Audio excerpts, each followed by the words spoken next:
मुंबईत तब्बल 14,000 कोटी रुपये खर्चून बांधण्यात आलेला कोस्टल रोडचा एक व्हिडिओ सध्या खूप व्हायरल होतोय, ज्यात नुकत्याच सुरू झालेल्या कोस्टल रोडवरील तडे डांबरानं भरल्याचं दिसून येतंय।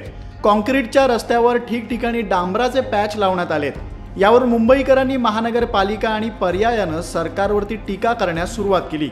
आता याची दखल थेट पंतप्रधान कार्यालयाकडून घेण्यात आल्याची माहिती समोर आली आहे। कोस्टल रोडवरील डांबराच्या पॅचची माहिती पंतप्रधान कार्यालयानं राज्याच्या मुख्य सचिवांकडून मागवली।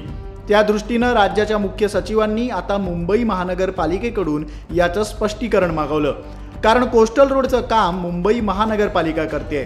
व्हायरल झालेला व्हिडिओ हाजी अली ते वरळी या भागातील कोस्टल रोडचा आहे, ज्यात कॉन्क्रीटच्या रस्त्यावर ठिकठिकाणी डांबराचे पॅच लावले गेले आहेत। कॉन्क्रीटच्या रस्त्यावर डांबराचे पॅच का? अवघ्या काही महिन्यात कोस्टल रोडची अशी परिस्थिती का, असे सवाल या निमित्तानं उपस्थित केले गेले। या सगळ्या प्रकारावर महानगरपालिकेनंही स्पष्टीकरण दिलंय। महानगरपालिका म्हणते, सागरी किनारा मार्गावरील उत्तर दिशेने जाणारा मार्ग जुलै 2024 मध्ये वाहतुकीसाठी खुला करण्यात आला। पावसाळ्याआधी या भागातील पुलाच्या सांध्यांना तडे जाऊ नयेत यासाठी डांबरीकरण करण्यात आलं होतं।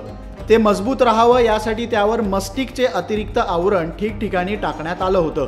हे डांबरीकरण हटवून रस्ता लवकरच समतोल केला जाईल, असं स्पष्टीकरण दिलं गेलंय। आता महानगरपालिकेच्या स्पष्टीकरणानुसार हे काळजीपोटी टाकण्यात आलेलं डांबर केव्हा हटवलं जातं आणि ते हटवल्यानंतर रस्ता सुस्थितीत राहतो का, हे पाहावं लागेल। कोस्टल रोडच्या या कामाबाबत तुमचं काय मत आहे, कमेंट करून सांगा। आणि मुंबईशी निगडीत बातम्या अपडेटसाठी लोकमत मुंबईचं यूट्यूब चॅनल सबस्क्राईब करा, फेसबुक, इन्स्टा पेज फॉलो करा।